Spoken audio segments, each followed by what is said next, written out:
So as I said just a moment ago, we're going to begin our Easter series today. I'm calling it The Long Road to Redemption. So right up front, especially for today, I'm sorry. It's a long road. It might be a long message too, but hey, hang in there with me. I'll skip over the parts that I can when we get to them. But I feel like God has laid something on my heart. I want to share it with all of us today. We're going to talk about the Transfiguration. And I want to begin with this question. Are you ever confused with what God is up to? God is always up to something. You just never know what it is. That's how I feel sometimes. And I say, God, I know you're up to something, but what is it that you're up to? And as I wait, so often I say, well, I guess until you tell me, I'm just going to do my own thing. And if you've ever asked God that, let me tell you, you're not alone. In the series, I want to look at some events as Jesus made his way to Jerusalem for the last time. They're events that astounded, that dazzled the witnesses, no doubt, but it also left them confused and missing the full significance of what he was doing in that moment, what his mission was, and what he came ultimately to do.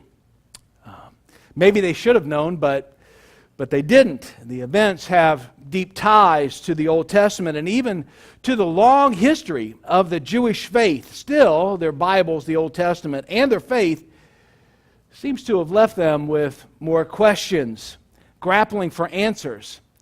I think that's synonymous with our own faith as we grapple with answers as to what God is doing, even as he's doing it in our midst. Now, that's why he's God. And we're not. And that's what really Easter, the resurrection, is all about. It's God doing things that we could never do for us, that we can never do for ourselves. The chapter that we're going to land on eventually, that we're going to arrive at, is Luke chapter 9. And that's where I I was praying and I was listening to other sermons and I was trying to discern which way should I go, Lord, with this series leading up to Easter, and God just dropped this into my heart, this particular verse from Luke chapter 9. Again, we're going to land there, but we're not going to start there. But I still want to read this verse, because this is kind of how it started for me. As the time approached for him to be taken up to heaven, he resolutely set out for Jerusalem. And he did so to accomplish everything that everyone expected him to accomplish, except he did it in a completely different way. It was totally unexpected on the part of the people that he came to do it for. He headed out to Jerusalem to fulfill God's ancient plan. Now Luke, the book itself, his writings, we find are highly, highly detailed. He is a doctor. We're actually working our way in our normal series through the book of Acts, and you can see how detailed Luke is. Well, Luke, the gospel, the first part of Luke Acts, one continuous work, Luke itself, the gospel, is a highly detailed book of 24 chapters. In chapter 9, early on, chapter 9 is like the turning point in the book. For the rest of the book, what we see is Jesus resolutely setting out on the long road to Jerusalem. Everything that he does and says, every interaction that he has in this chapter is like a sign along the road pointing to, throwing light on the one thing that's on his mind, and that's redemption. The first event that we're going to look at, as I mentioned earlier, is the Transfiguration. To understand it, we have to go back to the Old Testament, to the Bible Jesus and his people had been working with for a long time, to an event that actually begins this journey that consummates with what we see in Luke chapter 9.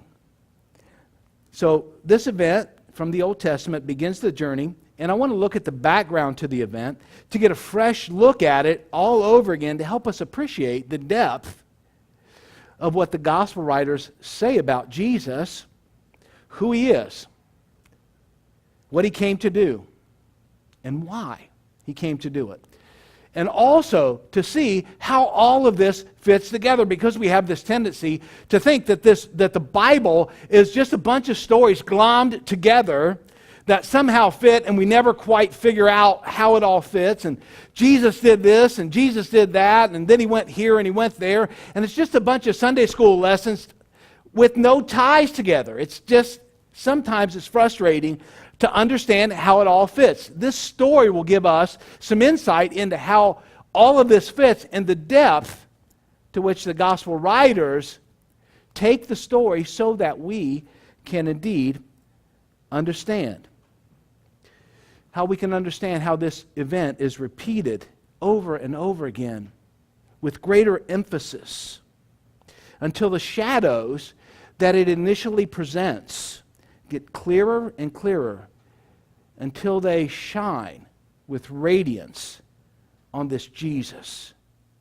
Because after all, it's one long story, and it all points to him. So we're going to begin in Exodus chapter 19. Exodus chapter 19, we're going to go back to the Old Testament a bit before we go to Luke. This is the story where Moses, if you remember, had been used by God to deliver the nation of Israel out of slavery in Egypt, and God has now led them to this mountain that's called Sinai. And he's going to meet with them there on the mountain, and he calls Moses up to the mountain to do that. Exodus chapter 19, verse 9. So God calls Moses, and when God calls, you go up. So Moses went up. And I want us to look at verse 9 to set this whole story up before we get to Luke 9. The Lord said to Moses, I'm going to come to you in a dense cloud. Now, hang on to that word. So that the people will hear me speaking with you and will always put their trust in you. Skip to verse 16. On the morning of the third day, there was thunder and lightning and a thick, there's the word again, cloud over the mountain and a very loud trumpet blast. Everyone in the camp trembled because it was so intense. So very early on in the Israel story, there's an association between God appearing to his people in the form of a cloud. Now they know back then, like we know today, that God existed everywhere, but that at times he would manifest his presence, and they had a word for this. It's called the Shekinah glory of God. It was his glory in a cloud that you could actually see. So they could see the cloud over the mountain. Now go to Exodus chapter 24. And we're going to read a bit more about this. So in Exodus chapter 24, we find that the people are so intimidated by the cloud and the voice of God that comes from the cloud that they say, hey, could you talk to Moses and then Moses can come down and tell us everything that you said? God agrees, and so Moses gets called back up to the cloud. Exodus 24:13 says, Then Moses set out with Joshua, his aide, and Moses went up on the mountain, another word that becomes very important. Moses sets out and he goes back up on the mountain of God. Verse 14 says, He said to the elders, Wait here for us until we come back to you. Aaron and Hur are with you, and anyone involved in a dispute can go to them. Verse 15, When Moses went up on the mountain, the cloud covered it, and the glory of the Lord settled on the mountain, on Mount Sinai. For 6 days the cloud covered the mountain.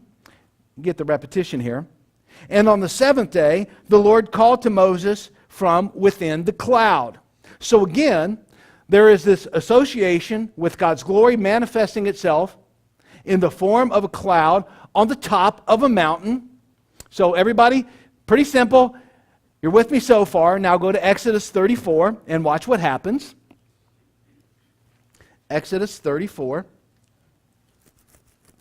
verse 29. When Moses came down from Mount Sinai with the 2 tablets of the law, of the covenant law in his hands, he was not aware that his face was radiant. It was glowing because he had spoken with the Lord. When Aaron and all the Israelites saw Moses, his face was radiant, and they were afraid to come near him. So let me give you another quick recap, just so we track with the story. So notice in chapter 19, in Exodus 19, the cloud appears and the people are afraid. In 24, Moses goes into the cloud on the mountain, and now his face radiates in this chapter. And so the people were intimidated by this, that Moses, they were so intimidated that if you would read on, you would find that Moses had to cover his face because of the glory of the Lord that shone from his face, terrifying the people. Verse 33 says that he had to cover his face until the radiance dissipated. Now let's look at the last chapter in the book of Exodus, Exodus chapter 40. I told you it's a long road to redemption. Part of what Moses was instructed to do when he was up meeting with God on the mountain was to build a tabernacle, a big tent complex that the Israelites would carry with them, and it would be the place, as you know, where God had promised that he would dwell with his people. So God appears on the mountain in the form of a cloud. It's terrifying to all the people. They send Moses up to talk to him. Moses comes back down. Now his face is glowing. The people are afraid. He has to cover his face until the glory dissipates. And now we also find out that while he's up there, God has instructed him, if you would read the whole story, hey, I want you to build a tent to my specifications so that I can come down and dwell with my people. He wasn't going to stay, in other words, on the mountain. He was going to come down the mountain and dwell with his people in this tent. So at the end of Exodus, Exodus chapter 40, we read in verse 34 about this tent. It says, then the cloud that had been on the mountain covered the tent of meeting that Moses had been instructed to build, and the glory, the Shekinah glory of the Lord filled the tabernacle, another word for tent, probably the inner sanctum where the glory of God did indeed dwell, at least symbolically. Again, you have this idea of the cloud and the glory, symbolic of God's presence. Verse 35 says, Moses could not enter the tent of meeting because the cloud had settled on it, and the glory of the Lord filled the tabernacle.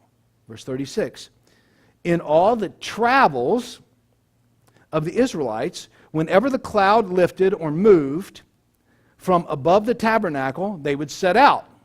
But if the cloud did not lift, if the cloud stayed stationary, they did not set out until the day it lifted. So it was like every morning, I guess, they woke up.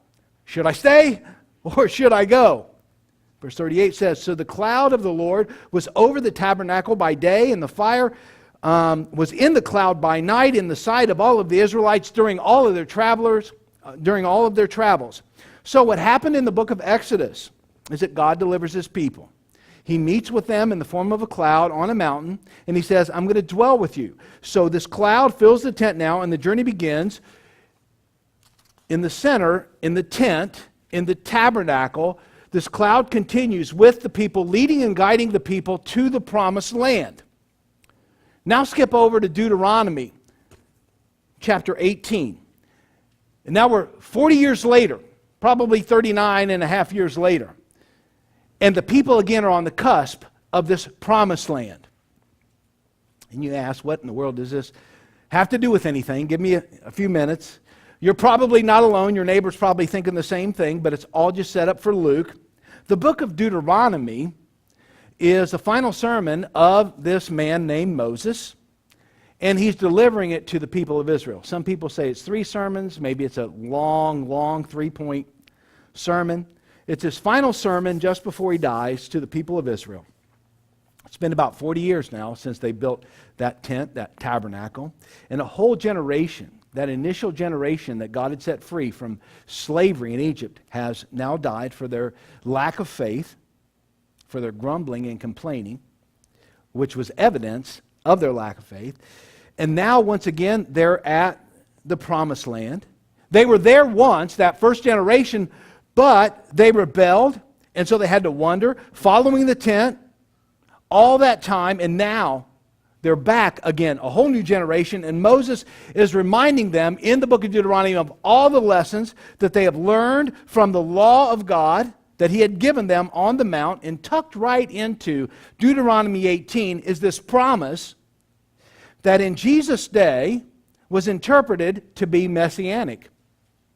The coming of the rescuer, the redeemer, the new lawgiver like Moses. This was Moses now speaking in his sermon to the people. 18:15 of Deuteronomy. The Lord your God will raise up for you a prophet like me from among you, from among the fellow Israelites. You must listen to him. You must listen to him. And then it moves on. The book, that is. And this kind of obscure passage gets turned into the hope of a new Exodus with a new deliverer, a new Moses. So Moses leads the children out in something that we know is the Exodus. There's a whole book that's dedicated to that. He leads them out of slavery and into liberation. The hope of the Old Testament then leaves us with this promise and this hope that there would indeed be a new Moses, a prophet just like him, who would lead a whole new Exodus out of slavery, lead God's people out of slavery and into liberation. So by Jesus' day, this has been mounting for 15 centuries, and there's a lot of talk about a whole new deliverer, a new Moses, somebody who would set the people free from captivity. But right before we get there, in the last book of the Old Testament, in the book of Malachi, I want you to notice two figures. Last Old Testament scripture. Then we're going to turn to Luke 9. I want you to notice two figures in this little passage here. Malachi is writing to the people, and he says, remember the law of my servant Moses, the decrees and the laws I gave him at Horeb for all Israel. Now this is Malachi 4, verse 4. Horeb is just another name for Sinai. Verse 5 says, see, I will send the prophet Elijah to you before the great and dreadful day of the Lord when he comes. So you have two people, one we've already heard of, Moses, and now we have the introduction of Elijah. Now, this is sort of out of context, but I want to show you that Moses is always associated with the law, and now we have Elijah, and he is always associated with the prophets, and it's understood then in the Old Testament that one would come like Elijah before the Messiah made his appearance. So you have Moses, and then you have Moses and Elijah. So all of that is the background, with the cloud and the mountain and the glory and the tent and the whole thing going on. So with all that in your head, turn to Luke 9. And you're thinking either that wasn't too bad, or when is this guy going to shut up because I'm hungry? Luke 9:28. So, if Moses went up, Jesus is going to come down. That's my second point. Now, one of the central facets of this chapter, Luke 9, is the question, who is Jesus? Who is this? It's what everybody's been asking in that present context. And Jesus sits down with his disciples just before the event that we're going to talk about today. And he says, who do you say that I am? And Peter says, you are God's Christ. You're the Messiah. And we're like, yes, they finally get it, right? But evidently, just knowing that Jesus is God's Messiah wasn't enough, because Jesus immediately says to Peter, okay, good, but don't tell anybody. And you're kind of baffled by all that, and you say, what in the world is he up to? Like we do. God, what are you up to? Jesus, what are you up to in all of this? And so they think they finally get it. Now, they've been walking with Jesus for quite some time now, off and on, but really, as of late, they've been with him quite a bit. And they think they got it figured out. And they know that all the rumors are flying around about who this Jesus is, because everywhere he goes, he causes some kind of great stir, right? And so the question becomes, who is this Jesus? Remember, there's this great messianic expectation, this new Moses to show up on the scene, this new deliverer, this new lawgiver. So Jesus shows up and he asks the question. I know what everybody's asking, but who do you say I am? It seems like Peter gets the right answer. But Jesus said, great, you have the right answer, but it's not enough. Don't tell anybody. And he begins to clarify that God's Messiah, from that point on, will actually suffer and die. And that is something that they are absolutely not anticipating. So here's our text. It's the Transfiguration. That was a long introduction. It took me 2 points and the introduction to get to it. I told you it's a long road to redemption, and I apologize up front. So here's the text of Transfiguration. Verse 28. About 8 days after Jesus said this, he took Peter, John, and James with him, and he went up on a what? On a mountain to pray. Okay. This is big, but we don't know it yet. And as he was praying, the appearance of his face changed. He's starting to get the picture. And his clothes became bright as a flash of lightning. And you're Jewish, and you're seeing this. And if you are a good Jewish person, you know exactly what's going on here. We're up on a mountain. We have a glowing face. Who does that sound like? Well, that's Moses, right?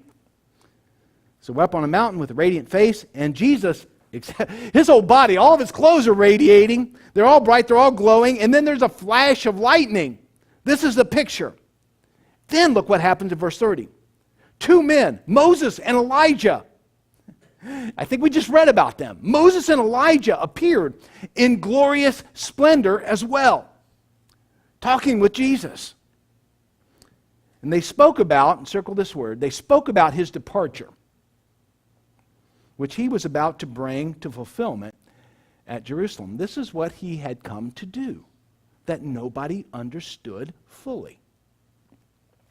Verse 32 says, Peter and his companions were very sleepy, like you. And it's interesting that Peter and the guys always sleep during the big points. And if they do, they miss it. So don't sleep. They always miss the big points in the story. But when they became fully awake, like you are now, they saw his glory and the 2 men standing with him. And as the men were leaving Jesus, Peter said to him, Master, it is good for us to be here. Let us put up 3 shelters, one for you, one for Moses, and one for Elijah. And then Luke adds this parenthetical comment. Like Luke has sources, and every now and then he throws in something in a parenthesis, which is his own commentary, his own comment on all this. So here's this event. Now Peter speaks up as he's seeing all this, and he says, hey, let's put up 3 tents, one for you, Jesus, one for Moses, and one for Elijah. And Luke adds this then, he, Peter, did not know what he was saying. Now, imagine if you're Peter, and you get a copy of Luke in the mail. Wouldn't you be just a little bummed? It's like, Luke, why did you have to add that? Anything but that. Hopefully there are some warning bells, though, going off on the dashboard of their life. I'm sure that they are. And they should be going off on the dashboards of our life as well. Because what we have is Jesus agreeing here that he is indeed God's Messiah, but recognizing the disciples don't understand what kind of Messiah he's going to be. Jesus knows who he is. His disciples think they do, but every time they think they have Jesus nailed down, he throws them a curveball. He has set his face, King James says, like a flint to go to Jerusalem. They think he's going to present himself as the Messiah, as the king. That's not the kind of Messiah that he's going to be. Here, Peter wants to stay on the mountain. build a monument to what's going on, build a tent. But Jesus knows this is not the right thing. He has to make it to Jerusalem. So I guess because they don't always know what he's up to, like us, they're just going to have to trust him. He's up on the mountainside. His face changes, and that should be a big deal. A Moses kind of event, if you will. And then Moses and Elijah themselves show up. Why? Why not Abraham and Isaac? I mean, why not Ruth and Esther? Well, we just saw from Malachi that Moses represented the law, and Elijah the prophets. And by the way, Elijah is the one prophet that didn't die. He was translated up to heaven. He was taken up to heaven, and he was expected, according to Malachi, that we just read, to return. So it makes total sense that the law and the prophets would come to speak with Jesus. That's the whole Old Testament. This is the Bible's way of telling us that this is one long road to redemption. This is one story. That the law and the prophets talk about Jesus in totality. Every type, every shadow becomes clear as it shines with radiant light in the New Testament on this person we know as Jesus the Messiah. In fact,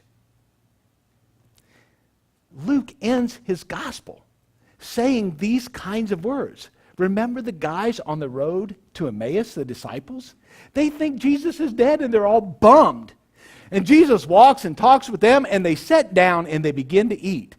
And as they break bread, their eyes are opened. And he's saying, don't you know that the law and the prophets, they all talk about me.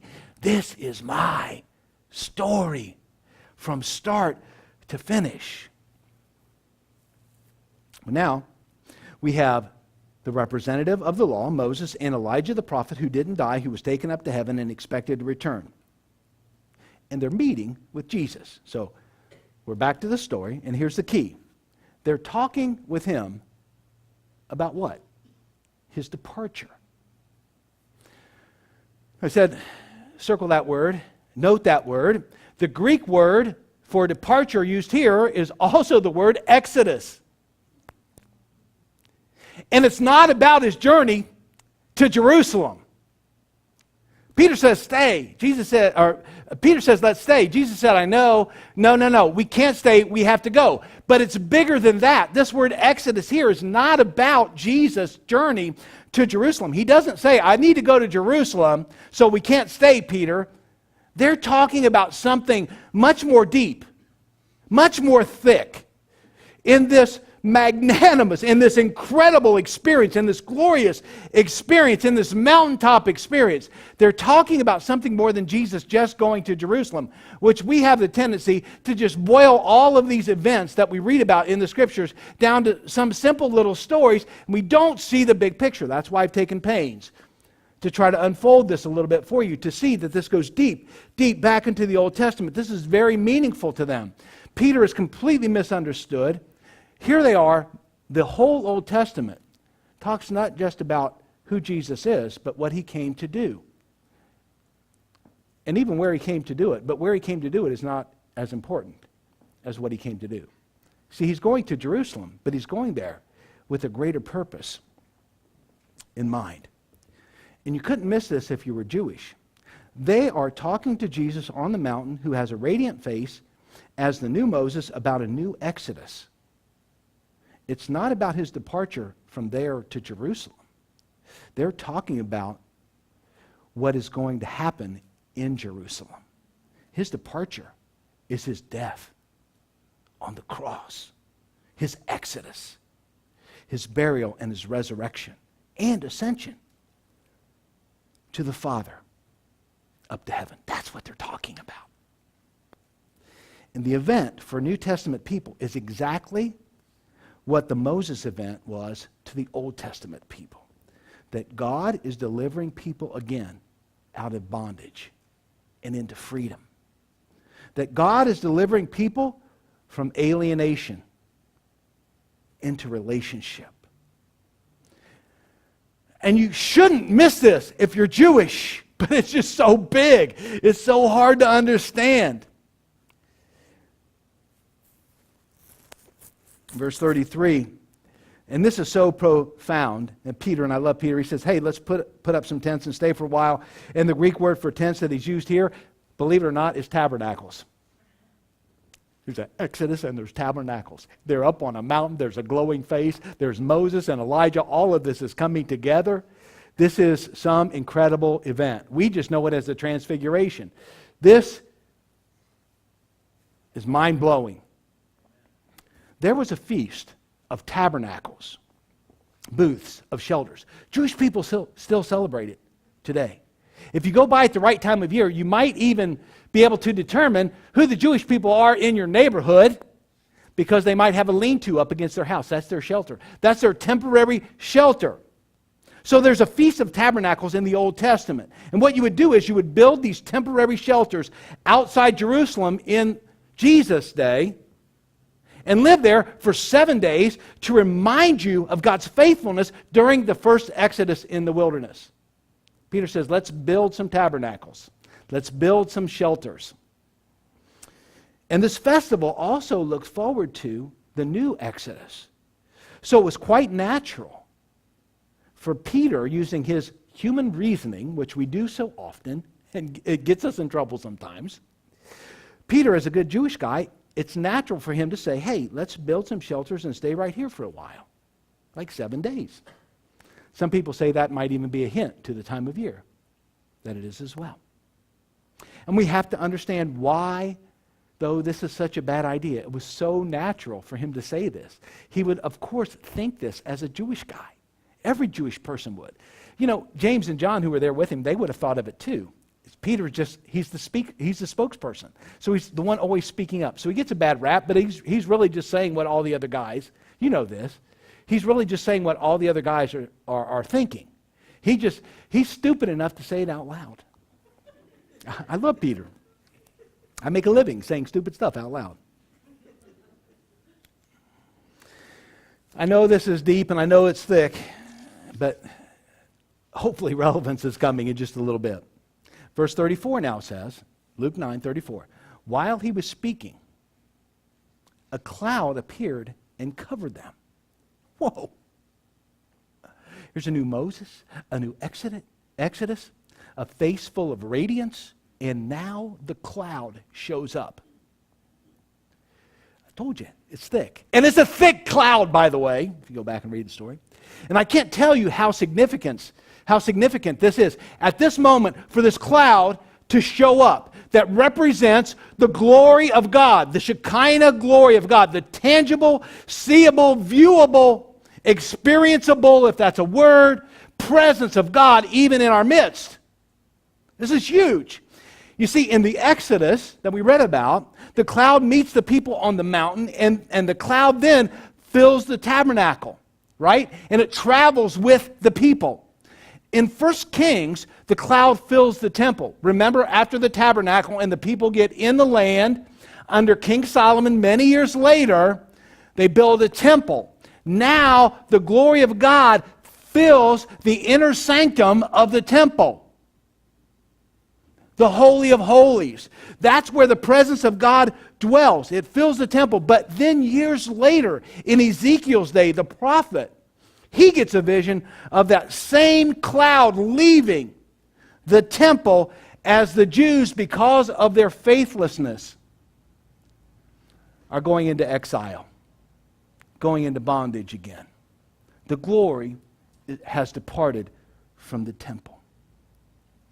Now, the cloud hasn't been seen for generations, for centuries. The cloud hasn't been seen.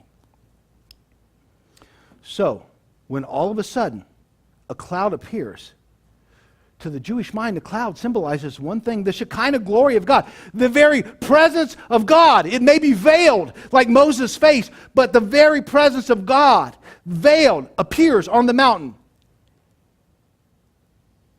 And now you have this guy, a new Moses, who shows up on the mountain. And his face is shining. You have the cloud. You have the guy. You have the mountain. What are you having? You're having exactly what you read about in Exodus. They are experiencing what they had read about since they were little, heard stories about since they were little, learned in Sabbath school since they were little. You're having a Moses event. A new Moses has shown up on the scene to liberate his people, to overthrow the Egyptians, the oppressors, and deliver his people as a mighty king, as a mighty deliverer, as a lawgiver. That's what you have. And they're excited. Of course, Peter wants to stay there because where things are happening and it looks really good, everybody wants to stay. You do. I do. We like those kinds of situations. They're having an Exodus moment. That event that is happening now with Jesus, the manifest presence of God, shows up just like it did in the Old Testament, and it's evidence that God is once again blessing. And it also signifies the provision of Yahweh, the covenant God of Israel, has now returned. Where the glory had departed, now the glory has returned. I mean, this is 600 years since the glory's been seen. All of a sudden, it's here. Can you imagine the church service they would have had? People are like, oh man, that was a great service. We were there till 2 o'clock in the afternoon. Not because the guy was preaching so long, but because God showed up. And all of a sudden, time didn't seem to drag on so long. It flew by. Oh, it was a mountaintop, you see, experience. And Peter wanted to stay. I mean, it was natural. But at the same time, all of this is happening. I want you to know that they were terrified. Because the cloud is terrifying itself. If you didn't prepare yourself, and if you went into the cloud, you were going to die. Because it was utterly holy. Symbolic of the presence of God. You remember the story on the mount? It was so terrifying to the people, and God is so holy and they were so unholy, that they had to build a fence around the mountain where the law was being given to Moses so that people couldn't even put their foot on the mountain, otherwise they would die. God is up here. Even at the foot of the mountain, God is so holy. You don't even get near him. And now, they're here and they're really close to the cloud and they're terrified. You don't believe me? Verse 34b.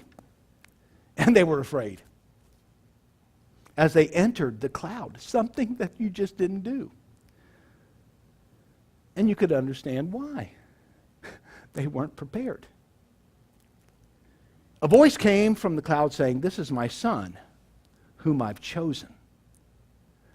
Then what's the next line? Listen to him. That sounds like Deuteronomy 18:15 that we just read a little bit ago. This prophet is going to show up, and when he does, like you listened to Moses, listen to him. And if you're Jewish and you're seeing this, if you're Jewish and you're experiencing this, you see the highlight of chapter 9 is not Peter's confession, you are the Christ. It's this event when all three strands of Old Testament prophecy come together in a voice from a cloud that hadn't been seen in Israel for generations. You hear the voice saying, "This is my son." In other words, this is the king who would come to rule over Israel from Psalm chapter 2. "Whom I have chosen, he is my servant," from Isaiah 42, who would be a priest, who would suffer for the nations. Because that's what he came to do. But then also, he's the prophet. He's your lawgiver, deliverer, your redeemer, like Moses promised in Deuteronomy 18. Listen to him. And what you have in one event, the Transfiguration, all three strands.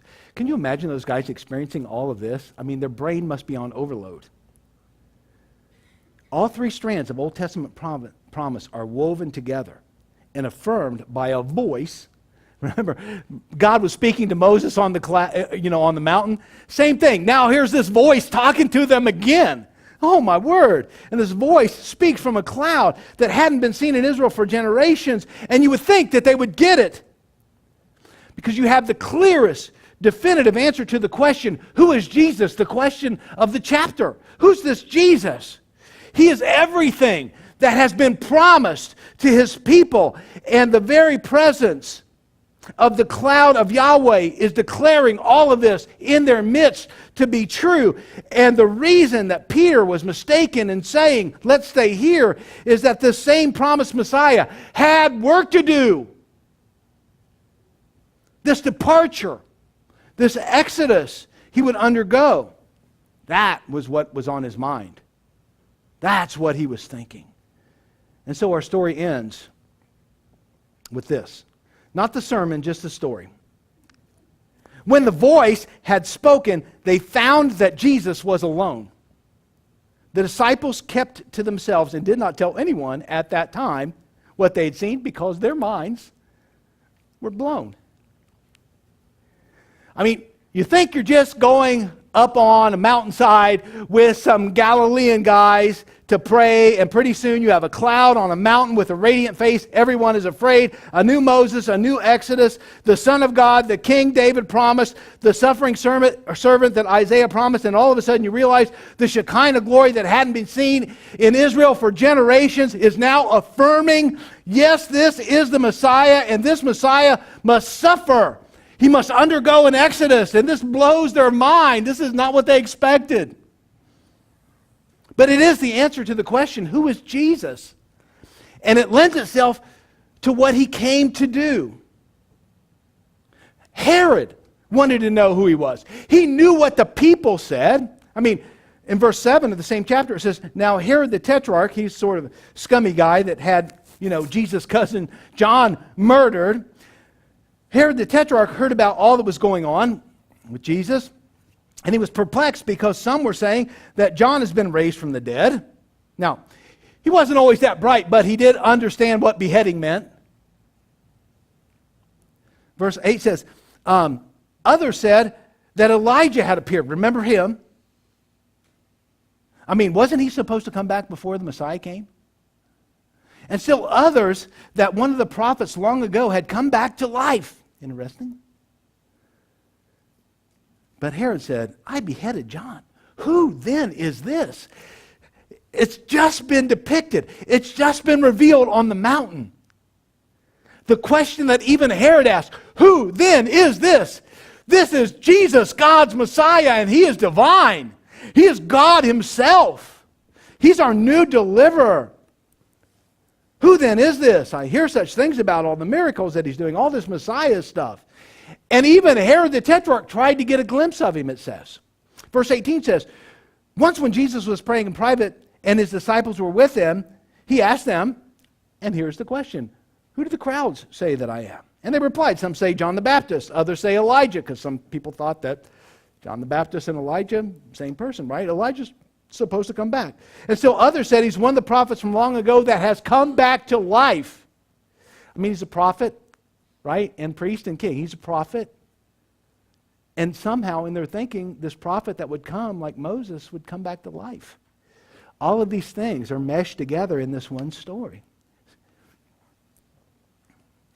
So everybody is guessing and they're saying the same thing. And then Jesus asked the question that I referred to earlier, verse 20. But what about you? Who do you say that I am? Not who does Herod say, not the crowds, but who do you say that I am? And that's when Peter says, you're God's Messiah. Yes, we get it. We know what you're thinking. We know what you're up to. But notice verse 21, Jesus strictly warned them not to tell anyone. Seems like this is going on a lot in the story. It's really odd. Why would they keep quiet? He strictly warned them. then you realize, as you read on in the story, that Peter's understanding of Messiah is far different than Jesus' understanding of who he is and what he came to do. Because he says in verse 22, and he said, the Son of Man, Jesus is talking about himself as the divine servant. When he calls himself the Son of Man, he's saying, I'm a servant, but I'm also divine. This is not a reference to his humanity. This is a reference to his deity. He's saying, I'm God. I'm God who's come to suffer for you. Talk about a mind-blowing experience. He's talking about himself, and he says, I must suffer many things and be rejected by the elders, the chief priests, and the teachers of the law. And he must be killed on the third day and be raised to life. All of this is coming together, what everybody is saying. He's the one. Even people's misunderstanding and misreading of the Old Testament, they're all coming together in this person of Jesus. And it sounds crazy.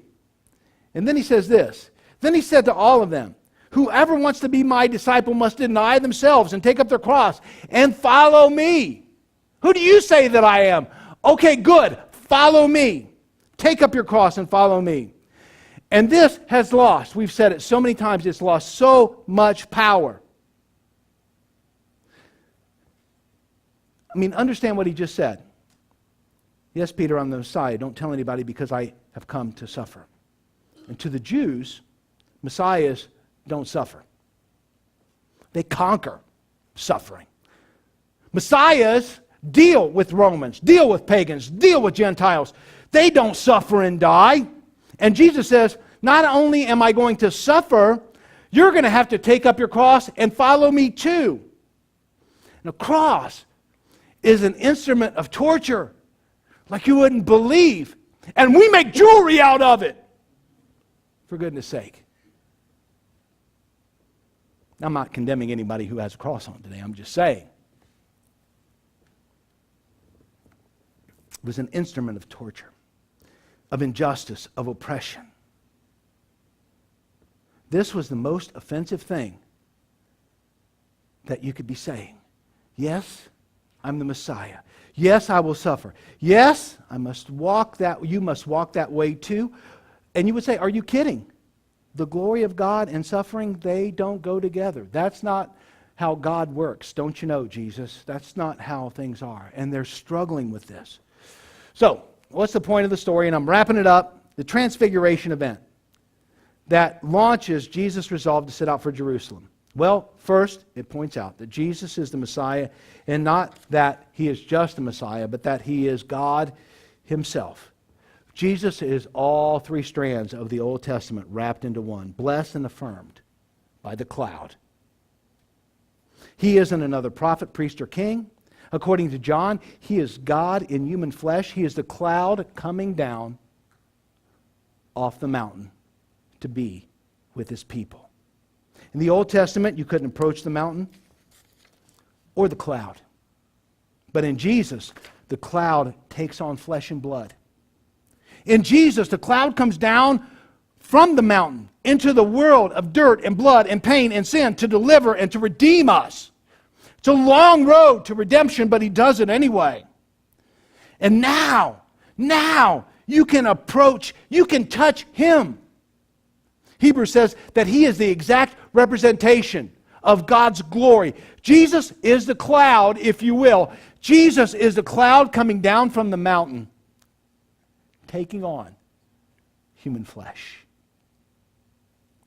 He is the divine one who forgoes his privileges, being equal with God.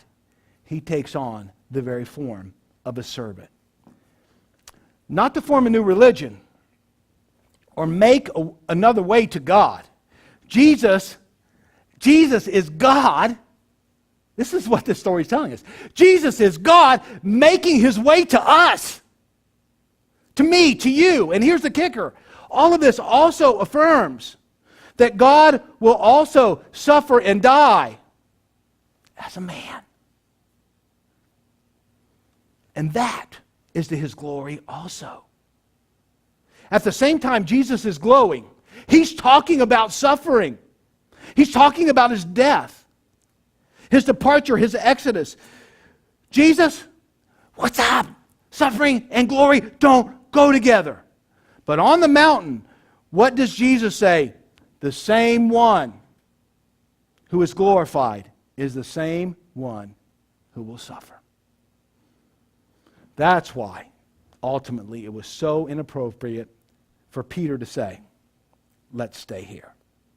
They had missed all that God was up to. The point wasn't to see his glory in this whole event. The point then was to see him suffer and die. That was the event that this event pointed to. Even in his suffering, he's glorified. And you are to follow him wherever he goes, even to death on the cross.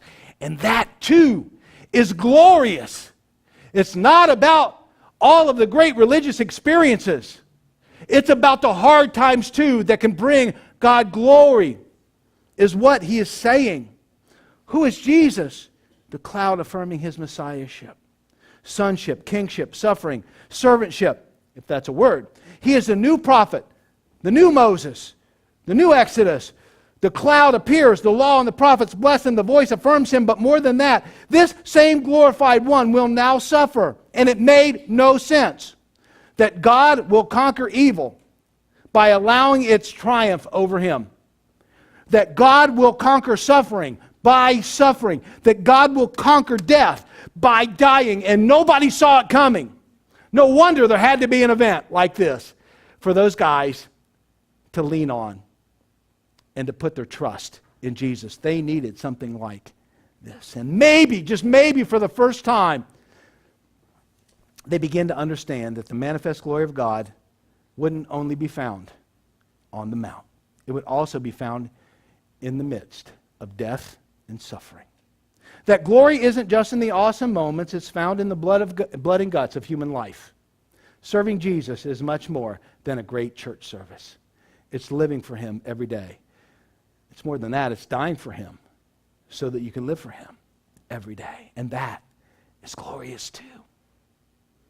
And so Peter says, let's stay here, but the cloud, the voice from the cloud says, no, if you're going to follow, you must come down from the mountain too. Church advertisement went something like this, and I promise I'm wrapping up. Tips and techniques for better living. Tips and techniques for better living. And it sounds good, and I choose that Jesus, right? Those churches are full. But the real Jesus doesn't want to make your life better. He wants to tear down the whole thing. That's what it means to take up your cross. If you're going to follow him, he doesn't stay in the glory on the mountain all the time. He enters into the flesh and blood and dirt of this world. If you follow him, that's where he's going to lead you. Glory isn't found in beautiful religious experience. It's also found when you pour yourself out for the sake of others. So if you want to know where his glory is found, it's on the mount. And it's found when anybody in his name is pouring themselves out for the sake of somebody else. Stand with me if you would.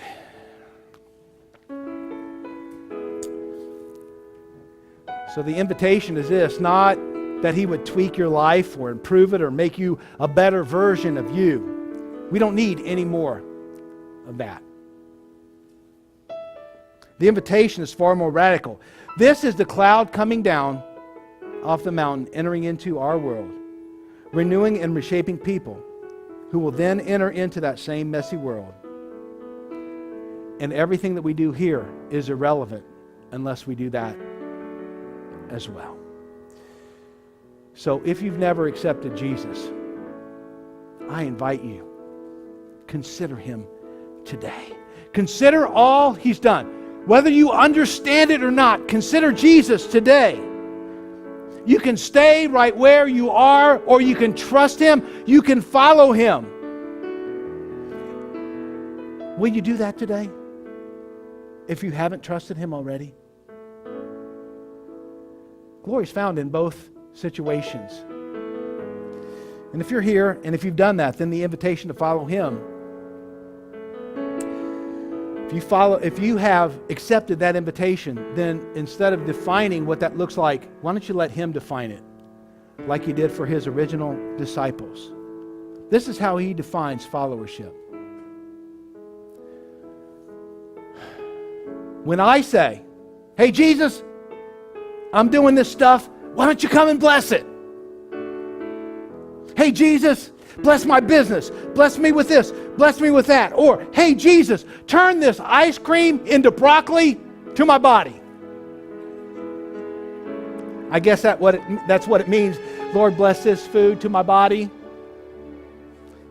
No, the whole thing, the cloud, that's what, listen, when we do that, we're saying to the cloud, come here. I want you to do my bidding. Imagine that. It is so far from the truth. Hey, cloud, come here. Following Jesus, He would say, no, follow me even to the cross. And my response is, here is all you've given me. All I have. Okay, cloud, I trust you. Let's go. I know there's glory in that too. And it's none of my glory. It's all for your glory. I've tried all that other stuff. Lord, this is what I want. Because Jesus is looking for people who will forego all of the privilege for the sake of the world. And He'll go on to say, yes, it's losing your life, but it's also saving it. Yes, it's giving up everything, but it's getting something far greater in return. And that's so hard for us to get. But if you want to know what Jesus is up to this season, that's it. As He heads down the road to Jerusalem this Easter, know this. He wants to use you. And know this as well. God is delivering people again out of bondage and into freedom. God is delivering people, us, me, and you, from alienation to relationship. And He invites you to be part. Don't miss it. It may be a long road, but it leads to redemption. So will you follow that cloud? Will you do it? Will you lay down your life for the cause of Christ the same way He laid down His life for you? God Himself forfeiting all of His rights and privileges for the sake of someone else. And that's the strongest message that I can deliver today to you from God as we enter this season. It's not about getting new clothes or seeing a packed church or singing some upbeat songs. It's about us partnering with the cloud, saying, let's go. No question about it. Let's go. So, I'm going to pray for us right now that we would take this to heart. I know it's a lot. It's always a lot. It's a lot. Take this to heart. This is the gospel. If you came for something candy-coated, go to the church where they can make a better you. Not that I don't ever talk about that, because some of you need some work. I'm pointing to myself. But this season is about us saying yes to the cloud, yes to God, to follow Him, and to do what He has done, to bring other people to the redemption that He has to offer. Let me pray. Lord, today I pray that everyone in this room would get a glimpse of what Peter and James and John saw on that day, what Moses experienced on the mountain. May we just get a slight glimpse of your glory. God, may we surrender our lives to you and to your will, and to take up our own cross that you've given us so that we could follow you.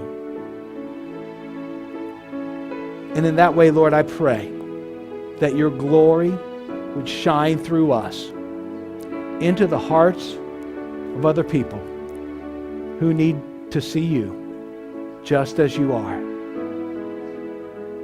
Lord, remind us that we don't have to understand everything. But this one thing, that you're God, that you love us, that we can trust you. Therefore, we lay down our life to follow you this season and forever. In Jesus' name.